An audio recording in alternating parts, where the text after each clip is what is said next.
Bonjour à tous les auditeurs qui nous suivent ce matin. Monsieur Mohamed Djibili, bonjour. Bonjour madame, merci pour l'invitation. Alors l'industrie automobile, après la promulgation du cahier de charge, on passe aujourd'hui à la phase réalisation puisque beaucoup de constructeurs intéressés par notre marché, ils ont déjà annoncé leur arrivée comme Fiat qui s'installe et Renault qui a déjà annoncé la reprise du montage de ces véhicules. Il y a un intérêt certain pour l'industrie automobile aujourd'hui. Monsieur Djibili. Oui madame. En fait, laissez-moi de rappeler un peu le contexte de cette reprise ou bien de ce redémarrage des industries automobiles. Donc, parlant de Renault, commençons par Renault. Donc, Renault, il a repris l'activité de montage qui n'est pas d'actualité. Donc, il est en train de finir les kits qu'il y a en main. Et pour se transformer en constructeur. Donc, il y avait l'activité d'assemblage et de montage de véhicules. Là, on passe à l'activité de construction de véhicules. Comme Fiat, il s'inscrit directement au cahier des charges fixant les conditions et modalités d'exercice de l'activité de construction de véhicules. Donc, on attend à Renault aussi qu'il s'inscrit dans le même cahier de charges dans les jours à venir. Et il y en a encore un engouement des constructeurs qui vont venir dans l'avenir. Donc, on a le choix de choisir le meilleur qui va nous garantir une intégration, une forte intégration et une forte valeur ajoutée dans la filière mécanique. On est en rupture avec les pratiques antérieures, le SKD-CKD, c'est fini pour l'Algérie? Absolument, madame. Donc, on a terminé avec la notion ou bien la doctrine du montage et de l'assemblage qui est appelée CKD, SKD, et on passe là à la construction. Donc, le cahier des charges, le nouveau cahier des charges, fixe une cadence d'intégration allant de 10% après les 24 mois jusqu'à 30% au terme de la cinquième année, avec une obligation à partir de la troisième année de fabriquer des véhicules ou bien de construire des véhicules à partir des carrosseries fabriquées localement. Donc, on ne parle pas du montage ou bien de l'assemblage d'ici 24 mois, Inch'Allah. Alors, les constructeurs aussi, conformément au cahier de charge, ils ont pour obligation de ramener des équipementiers. C'est pour tous les composants du véhicule. La volonté aujourd'hui des pouvoirs publics, c'est à la fois de réduire la facture d'importation par rapport à la prise de rechange. Exactement, madame. Donc, c'est une synergie entre la montée en cadence en intégration et en même temps, on parle de l'obligation faite par le nouveau cahier des charges de la construction de véhicules aux constructeurs de ramener leurs équipementiers dans les mois, donc après quelques mois de leur démarrage de l'activité, d'exercice de l'activité. Donc ça va réduire effectivement la facture d'importation. Et en même temps, ça va nous permettre de réaliser les taux d'intégration souhaités qui ont vraiment une importance primordiale, notamment lors de l'exportation des véhicules, là où on peut bénéficier des avantages qu'on a avec les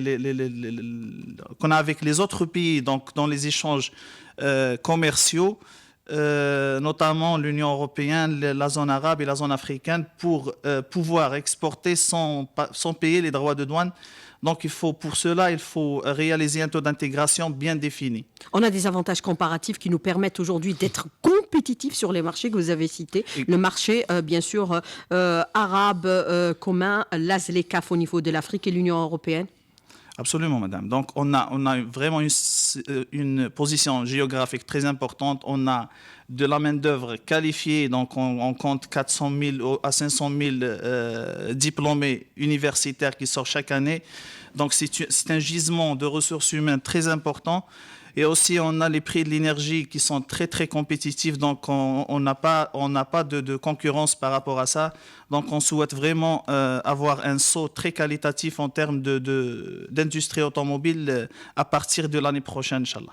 Alors, pour l'intégration et la sous-traitance, elle doit être graduelle pour atteindre les 30% d'intégration au terme des 5 ans, bien sûr, après les 2 ans d'importation. Mais pour la sous-traitance locale, est-ce qu'on a identifié le potentiel existant aujourd'hui, puisque même des équipementiers vont arriver pour pouvoir les préserver? D'accord, madame. Laissez-moi juste vous corriger parce que les premières 2 années, c'est pas pour l'importation. Donc, les constructeurs vont commencer effectivement par importer des collections pour faire de la construction localement, mais graduellement, donc, il est tenu après 24 mois et de réaliser 10% de taux d'intégration. Donc, pendant les 24 mois, il doit ramener des équipementiers et homologuer des sous-traitants. Mais il passe par la phase importation aussi.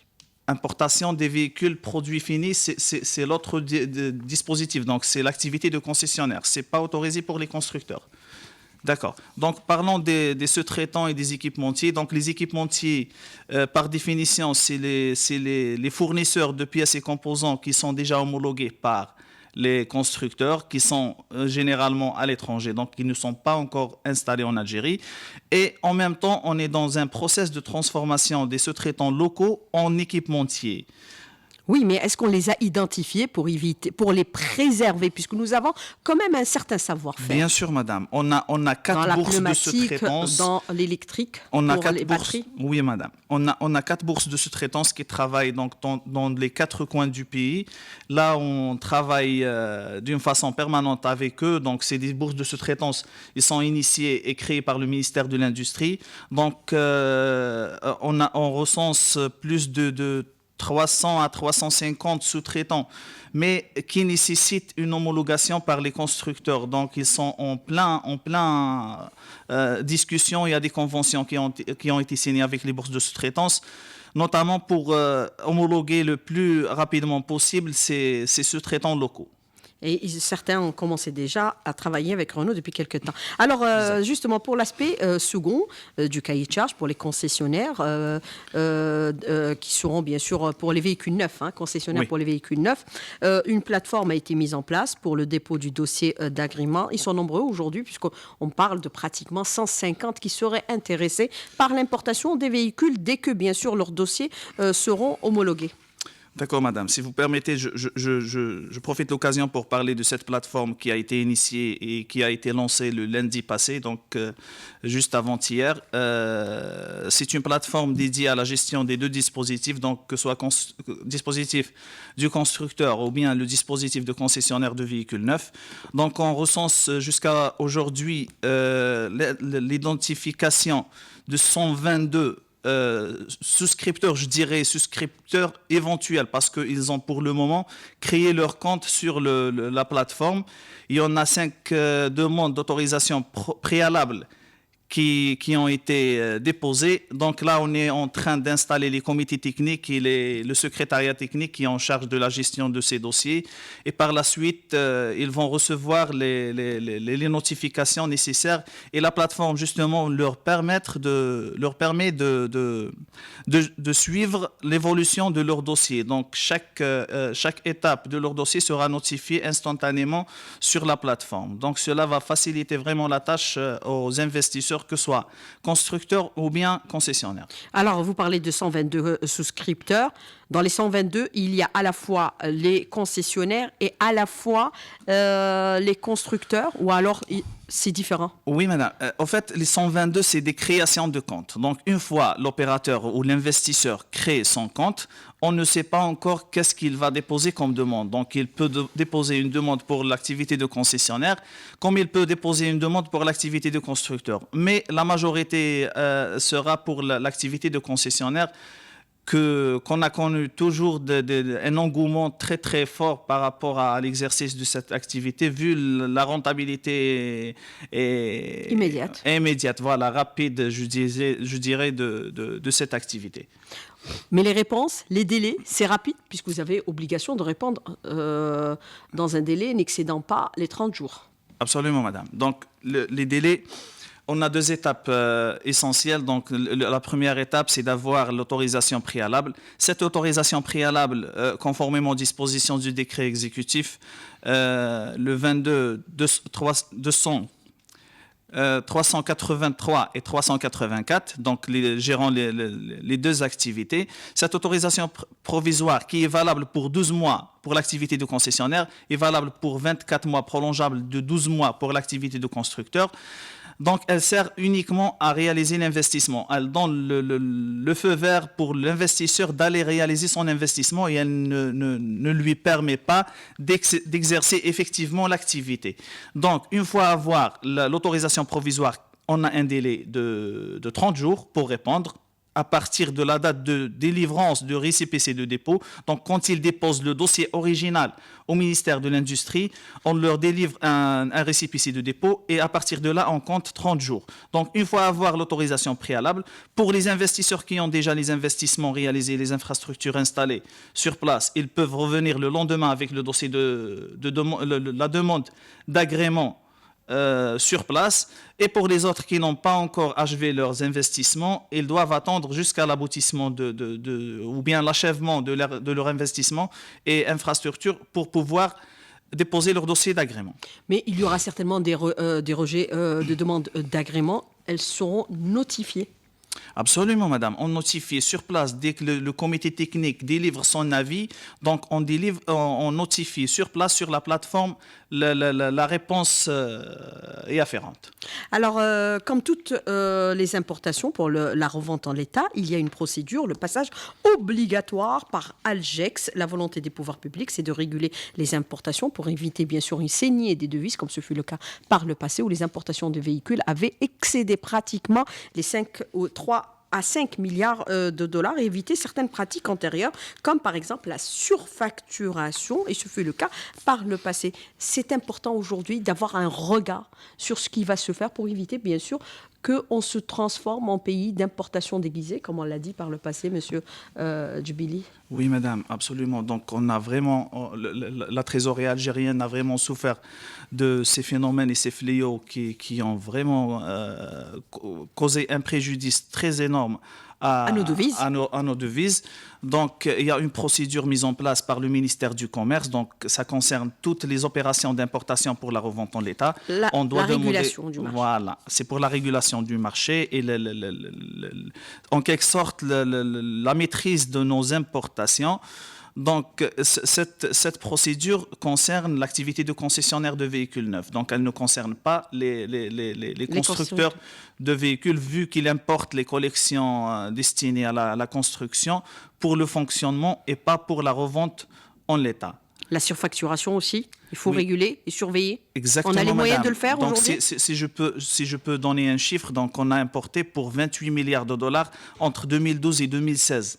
Donc, c'est un chiffre vraiment astronomique et énorme. Donc, c'est vraiment le temps pour avoir un droit de regard sur les importations, surtout en termes de véhicules qui est une marchandise très, très budgétivore. Alors, on a importé entre 2012 et 2016 pour l'équivalent d'une enveloppe énorme, 28 milliards de dollars. Ouais. Il y a de la surfacturation réelle aujourd'hui. Elle est prouvée et attestée.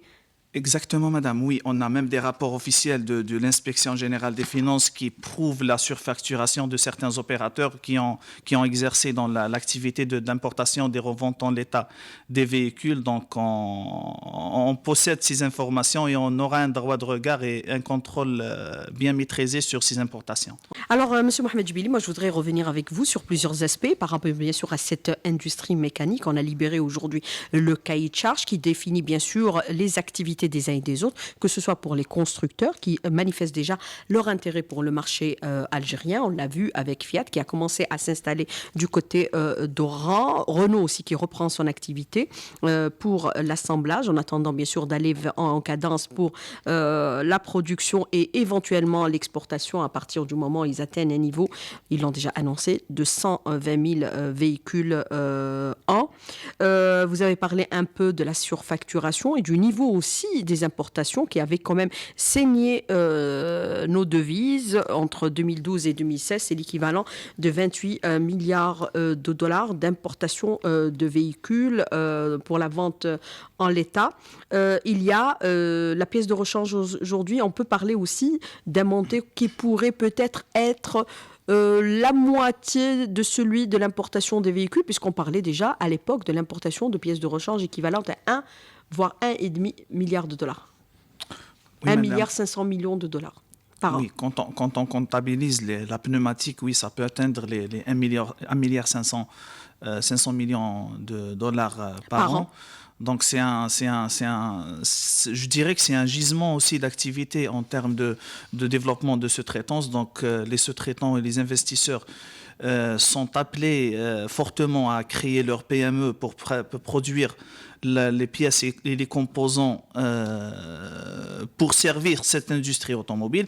Et là, en tant que ministère de l'Industrie, on est derrière eux, donc pour les accompagner et en quelque sorte, je dirais pas obliger les constructeurs à homologuer ces sous-traitants, mais ne pas donner des excuses pour ne pas homologuer ces sous-traitants. C'est pourquoi on inverse la tendance dans le cahier de charge. On exige un taux d'intégration équivalent à 30% d'ici 5 ans de production. Et bien sûr, avec l'homologation aussi des sous-traitants locaux algériens, parce qu'il faut les booster également. Exactement. Ils font du bon travail pour certains d'entre eux.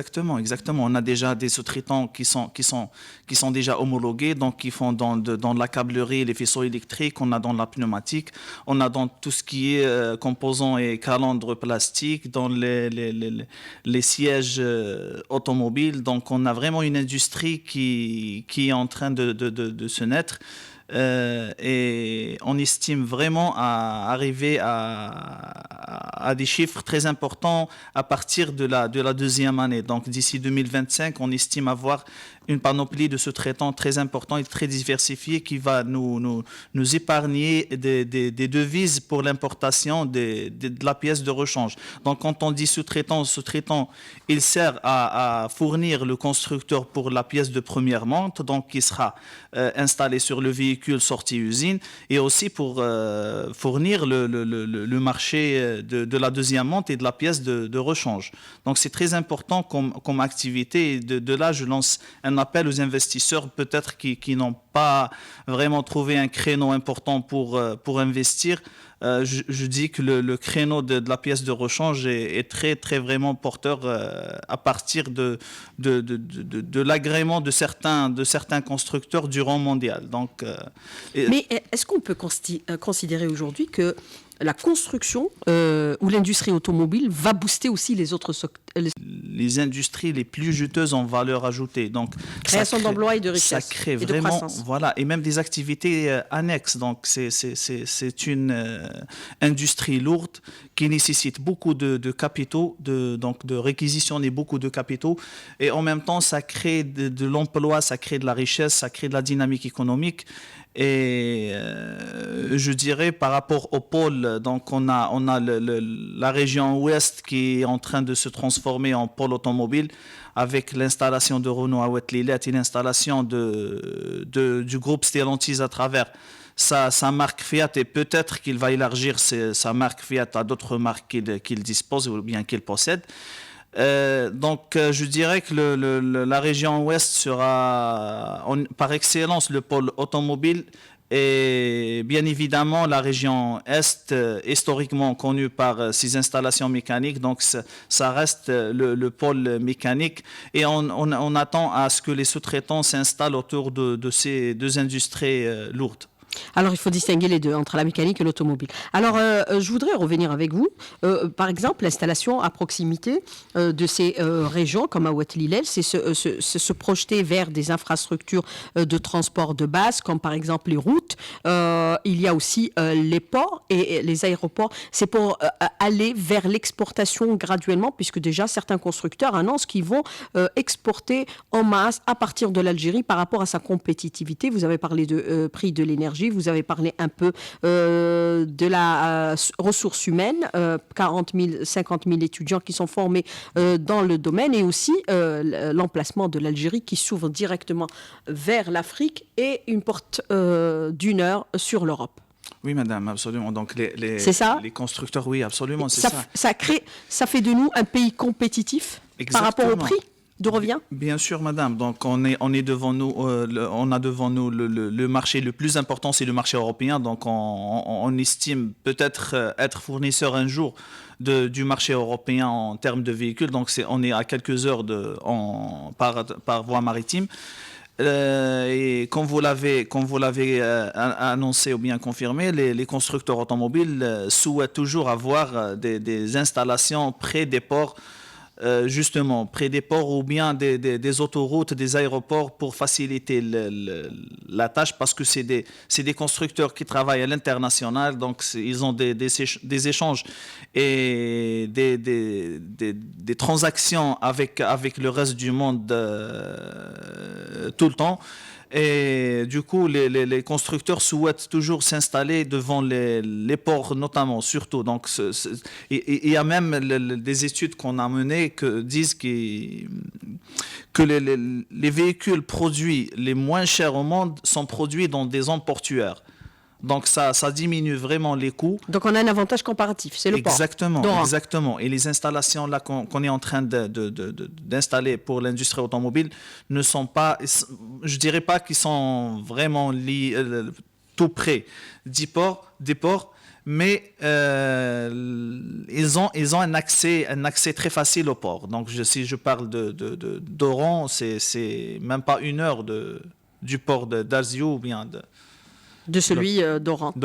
Alors, la gamme de véhicules qui seront produites, c'est des gammes moyennes, accessibles à tous les citoyens, ou c'est la haute gamme également? Pour le moment, les constructeurs souhaitent commencer par les gammes de véhicules répondant aux besoins de la grande majorité de la population. Donc, c'est des voitures... La moyenne gamme. La moyenne gamme, oui, la moyenne gamme. Et en plus, pour être compétitifs, ils doivent réaliser, ou bien ils doivent produire un nombre très, très important. Donc, on parle de 60 000 à 70 000 pour qu'ils peuvent être compétitifs par rapport à la production dans les autres pays et qui peuvent rejoindre les chaînes de valeur internationales. Donc, mais ce niveau de production, on va l'atteindre au bout d'une année, c'est-à-dire 2023, sera l'année de la sortie des premiers véhicules construits en Algérie. L'année 2023 sera prometteuse. Absolument, madame. Le constructeur italien s'est engagé de produire le premier véhicule avant la fin de l'année 2023. Donc, il va commencer par des opérations d'assemblage, vu que la sous-traitance ne peut pas immédiatement répondre à ces demandes. Néanmoins, il est tenu à partir de l'année qui suit, donc c'est la fin de l'année 2024 à l'année 2025, il est tenu d'intégrer une bonne partie de pièces produites localement. Donc, à partir du 23e mois, il est tenu de produire des véhicules sur des carrosseries, des châssis fabriqués localement et peints localement aussi. Alors, on a bien sûr Fiat, le constructeur italien, on a parlé de Renault, constructeur français. Il y a d'autres pays qui s'intéressent, d'autres constructeurs, les Allemands par exemple, avec Volkswagen. On pourrait imaginer qu'ils pourraient réintégrer encore une fois le marché algérien, des constructeurs asiatiques, indiens, d'autres constructeurs, d'autres nationalités. Monsieur Djibili. Oui, madame. En fait, comme ça a été annoncé par pour qu'on n'ait pas à faire de la publicité. Non, bien sûr, on ne va pas faire de la publicité aussi, même de parler des autres marques avant l'aboutissement des négociations qu'on est en train de mener. Donc, c'est un groupe de travail initié et installé par Monsieur le Premier ministre qui est en train de négocier avec des grandes marques qu'on connaissait avant ou bien de nouvelles marques qui vont être introduites dans le marché national. C'est le gouvernement qui s'occupe de cet aspect-là de négociation, oui. Puisqu'on a vu avec Fiat, c'était le président de la République lors de son déplacement et lors, bien sûr, de l'arrivée du président italien dans notre pays. Absolument, madame. Donc, c'est une activité très, très importante. Donc, si on arrive à réussir le défi d'installer les constructeurs du rang mondial, donc on va automatiquement atteindre la chaîne de valeur internationale et c'est très important pour notre économie. Donc on a un objectif de pouvoir financer l'importation de nos véhicules à travers nos exportations de véhicules. Alors donc, vous avez faire un équilibre. Oui. De faire un équilibre entre ce que produit comme valeur ajoutée l'industrie automobile avec les montants dédiés à l'importation des véhicules produits finis. Alors, on a au niveau du ministère de l'Industrie, on a des indicateurs sur l'impact de cette industrie sur notre économie et sur, bien sûr, notre industrie qu'on veut aujourd'hui impérativement relancer. On met tous les moyens. C'est la volonté du président de la République, puisque nous savons que notre industrie, c'est l'équivalent de 5 à 6% du PIB. Ça n'a pas évolué depuis les années 70. Et vous êtes bien dans le domaine, puisque vous occupez pratiquement de tout. Oui, Terre, madame. mer et air. D'accord, madame. Oui, absolument. Donc, on a un défi au ministère de l'Industrie de ramener le taux de participation de l'industrie dans le PIB de 6% à 10 voire 15% le plus tôt possible. Donc, je dirais, je reviens sur l'industrie automobile et l'industrie aussi sidérurgique, si je peux ouvrir un peu la parenthèse. Oui, j'allais aborder Donc, la question avec vous. voilà, donc Sur la l'industrie sidérurgique et métallurgique, c'est primordial pour toute industrie. Donc, Il y a des perspectives prometteuses pour 2023 absolument, dans la madame. sidérurgie? Oui, madame, on est en train de réunir les professionnels dans la sidérurgie et la métallurgie au ministère de l'Industrie. On les a organisés en groupe de travail, en cluster. Donc, et on est en train de diagnostiquer la filière sidérurgique et métallurgique qui est vraiment l'amont de toute industrie. Donc, ça sert à fournir. Et ça permettra de réaliser la carrosserie à partir du fer algérien. Absolument, absolument. Entre autres, donc On a la matière première. On a un besoin énorme aussi en matériel et équipement agricole. Donc, c'est très important.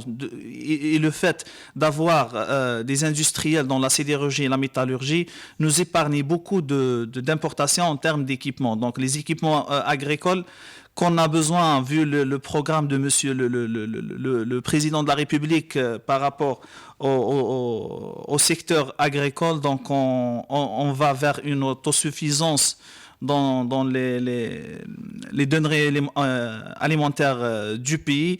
Donc, le ministère de l'Industrie a à sa charge d'alimenter ce secteur agricole en termes d'équipement et machinisme agricole. Donc, par rapport à ça, on est en train d'examiner et de diagnostiquer la chaîne de valeur depuis la matière brute du fer et des matériaux ferreux et non ferreux jusqu'à l'aboutissement du machinisme agricole, sachant qu'on a une histoire très importante donc, par rapport à la production du machinisme agricole avec le groupe public qui a toujours servi le secteur agricole en machinisme agricole. Alors, on parle bien sûr de cette industrie qui est importante aujourd'hui, que ce soit pour l'industrie sidérurgique, que ce soit pour, bien sûr, la mécanique ou, bien sûr, l'automobile. Je voudrais revenir avec vous sur un aspect. Nous avons vu dernièrement le rapport de la Cour des comptes qui a épinglé un certain nombre de secteurs qui aujourd'hui recèlent des dysfonctionnements. Seules 7 entreprises ont montré leur viabilité pendant cette période. Bien sûr, il y a eu aussi le passage du Covid, comme Sonatrach, Saïdal, qui ont fait preuve de viabilité. Il y a également Cosider, Gesport, d'autres secteurs également. Est-ce que partant, bien sûr, de ce rapport, on pourrait envisager pour 2023 d'autres alternatives? L'ouverture, par exemple, du capital de certaines entreprises pour le partenariat public-privé, qu'il soit national ou étranger, pour apporter des cash flows et permettre leur restructuration sans recourir au fonds de l'État. Est-ce que vous examinez toutes ces potentialités au niveau de votre ministère? Absolument, madame. Donc, on a une direction chargée du secteur public marchand qui est en train d'examiner toutes les propositions de partenariat. Donc, on a Vous êtes ouvert à tout aujourd'hui? Oui, absolument. On s'ouvre au monde? Bien sûr, bien sûr. Alors, pour le naval, là aussi, il y a beaucoup de choses à faire, puisque le président de la République, il a donné instruction pour la restructuration de la canal qui a été complètement déstructurée, c'est-à-dire le pavillon national. Exactement, madame. C'est-à-dire demain, on aura un bateau algérien oui. à 100%. À 100%. On a déjà... Qui va transporter nos marchandises? Inch'Allah, oui. Je dirais qu'on a commencé déjà... Dans la pêche, on commence à le faire. Oui, dans la pêche, c'est avec... Donc, je reviens à l'année 2021, là où on a installé un groupe de travail. Je me rappelle que Feu Ferrochi, qui était à la tête du ministère Exactement. de la Pêche, Allah yarhamou, insistait sur bien sûr, construction navale. La construction navale. Donc, on a fait un groupe de travail constitué des secteurs concernés, donc du ministère de l'Industrie, ministère des Transports et ministère de la Pêche, et le ministère de la Défense nationale, parce qu'ils ont vraiment des bijoux en termes de construction navale. Et on a diagnostiqué en quelque sorte le secteur de la construction navale et on a tracé des objectifs qu'on est en train de travailler là-dessus. Donc, on espère vraiment On va aller... la booster, cette industrie. Exactement, exactement. On a même recensé des sous-traitants qui peuvent contribuer à la construction navale, la matière première, à partir je dirais, de la résine, de la fibre de verre, jusqu'à les grandes œuvres des navires. Au XVIIIe siècle, on produisait nos Oui, propres malheureusement. navires. Donc, mais Inch'Allah, on y reviendra, Inch'Allah. Alors, dans le cahier de charge, il est stipulé que, bien sûr, aussi bien les concessionnaires que les constructeurs doivent se conformer à certaines dispositions qui concernent, bien sûr, les consommateurs. Pour les concessionnaires, tout retard d'une journée sera lourdement sanctionné par rapport au délai de livraison. Parce qu'avant, on payait le véhicule, on attendait des années. On attendait voir Exactement. 6 mois, 8 mois, 10 mois, et Oui. même 12 mois, et peut-être même plus. Même plus, oui. Donc, l'élaboration du cahier des charges, Vous avez cette tenu fois-ci, compte on de a l'intérêt vraiment... des consommateurs. Exactement, exactement. Donc, on a vraiment essayé de protéger le maximum possible les intérêts et les droits du consommateur. Donc, passant des délais de livraison à la 45 garantie... jours. Ils ont obligation de livrer dans les délais de 45 jours, 5 jours quand on paye 10% du montant du véhicule. Et le concessionnaire est tenu de livrer dans 7 jours si on paye la totalité du montant de véhicule. Mais si dans le cas où il ne se conforme pas, à qui s'adresser? Au ministère de l'Industrie? Non, là, bon, il peut s'adresser au ministère de l'Industrie parce qu'on peut rédiger des mises en demeure aux constructeurs, plutôt aux concessionnaires, comme on peut même suspendre l'activité du concessionnaire si il en preuve des infractions, mais il y en a d'autres services comme le ministère du Commerce, les services du ministère du Commerce qui peuvent s'en occuper de ces aspects commerciaux. Donc, je disais que le cahier des charges a bien pris en charge les droits du consommateur, allant des délais de livraison même jusqu'à donner des véhicules de remplacement. Donc, c'est une première qu'il donne un véhicule de remplacement après 48 heures si le véhicule n'a pas pu être réparé dans 48 heures. Donc, même pour les véhicules industriels et les véhicules, les véhicules, donc je dirais les bus, les camions, les tracteurs routiers, les remorques et semi-remorques. Donc, s'il y a un défaut de fabrication et ça rentre dans le cadre de la garantie, le concessionnaire est tenu de rembourser chaque jour de perte pour le client final. Donc, bien sûr, quand ça c'est prouvé avec des contrats de location ou bien quelque chose en ce de genre. Voilà. Bien sûr, c'est bien sûr se conformer au service après-vente, comme cela se fait dans tous les pays du monde. Absolument. Ils sont très regardants sur le service après-vente et le respect, bien sûr, du consommateur. Alors, je voudrais revenir avec vous sur un aspect qui est important aussi. Vous avez certains sous-traitants qui vous disent aujourd'hui, nous n'arrivons pas à évoluer au rythme que nous souhaitons parce que nous avons aussi des contraintes administratives qui pèsent un peu sur notre activité, comme le FOB. Est-ce qu'aujourd'hui, vous pensez alléger la procédure pour que nous, sous-traitants, soient compétitifs, qu'on ne les élimine pas pour des questions, bien sûr, d'homologation par les grands fabricants d'automobiles, pour ne pas dire constructeurs. Un auditeur a dit, on dit fabricant et non constructeur, alors qu'on dit constructeur. C'est des constructeurs. Oui, on le dit terme consacré, c'est constructeur. Donc, pour les sous-traitants, je pense qu'ils sont... Locaux, je parle des Oui, les sous-traitants. sous-traitants. Quand on dit sous-traitants, c'est locaux. Les Ils équipementiers... sont 300 à 400, il faut les préserver. Exactement, madame. Ils sont Donc, même dans l'aéronautique, pour certains d'entre eux. On a vraiment mis en place un arsenal juridique et réglementaire qui concerne les sous-traitants.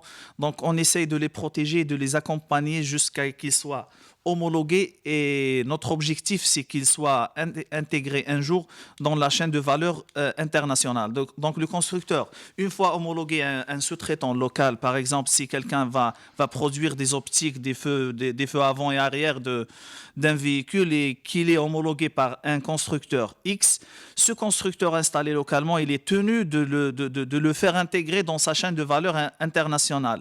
Donc, il est tenu de prendre une part de sa marchandise, de sa production pour ses usines installées dans d'autres pays dans le monde. Donc, c'est une obligation pour le constructeur.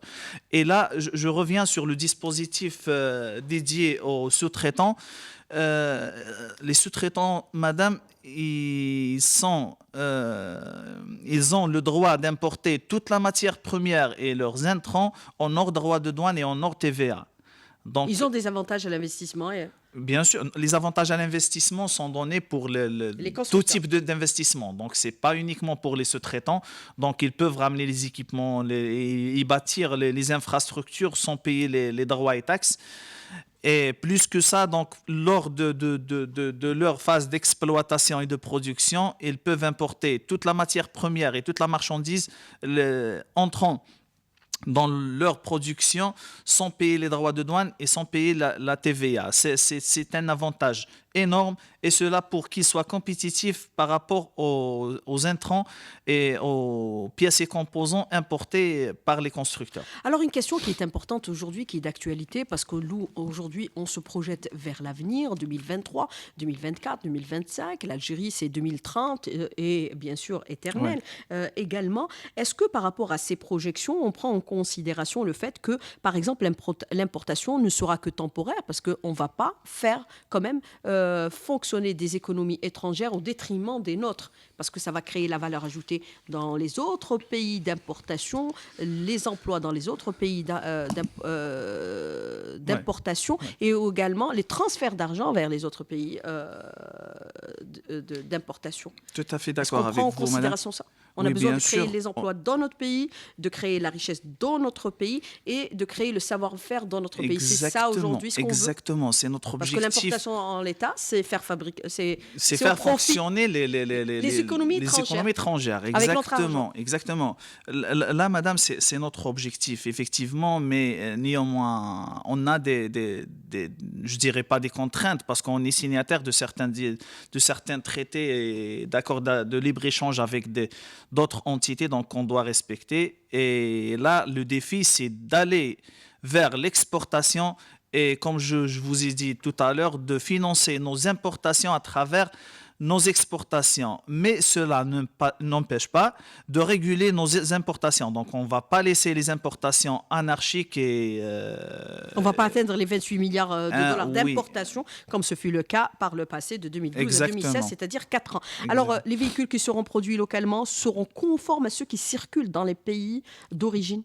Les mêmes véhicules? Oui, bien sûr. 4 airbags, pas de... 4 airbags à partir de 1,6. Donc, c'est des véhicules aussi, c'est-à-dire hybrides, graduellement, puisque Bien maintenant sûr. on se met à l'ère du Oui, véhicule madame. Par rapport électrique. aux aspects techniques des véhicules, donc on a exigé tous les équipements de sécurité que les véhicules soient dotés. Pas de gasoil aussi pour les véhicules. Pas de gasoil ni pour la production ni pour l'importation. Donc on a par rapport aux dispositifs de sécurité, donc c'est pratiquement les mêmes dispositifs de sécurité qui circulent en Europe ou dans les autres pays producteurs ou constructeurs de véhicules. Revenons au point très important de l'énergie propre, donc des véhicules hybrides et électriques. Donc, le constructeur installé en Algérie est tenu de fabriquer ou bien de construire un véhicule électrique. Mais il faut tout un écosystème aussi pour ça. Oui, madame, on y arrivera, Inch'Allah, on y arrivera. Donc, il y a certains investisseurs privés qui se sont déjà présentés et qui ont exprimé leur souhait de commencer à installer des bornes de rechargement et tout ce qui sert à développer la circulation des véhicules électriques. Alors, M. Djibili, aujourd'hui, ce qui est relevé, il y a un cahier de charge qui a été promulgué, même s'il a mis beaucoup de temps. Il a fallu, bien sûr, la pression du président de la République à donner des délais fermes pour sa promulgation. Est-ce qu'on peut considérer qu'aujourd'hui, on se met au temps économique? Il n'y aura plus de débordement sur les délais. Les délais souscrits dans le cahier de charge seront respectés, M. Djibili, parce que souvent, on annonce des délais et qui, malheureusement, ne sont pas respectés. Aussi bien pour l'importation que pour la production. Oui, madame. Surtout la production. Parce que l'importation, même les citoyens, à partir de la promulgation de la loi de finances pour l'exercice 2023, pourront importer les véhicules d'occasion de moins de 3 ans.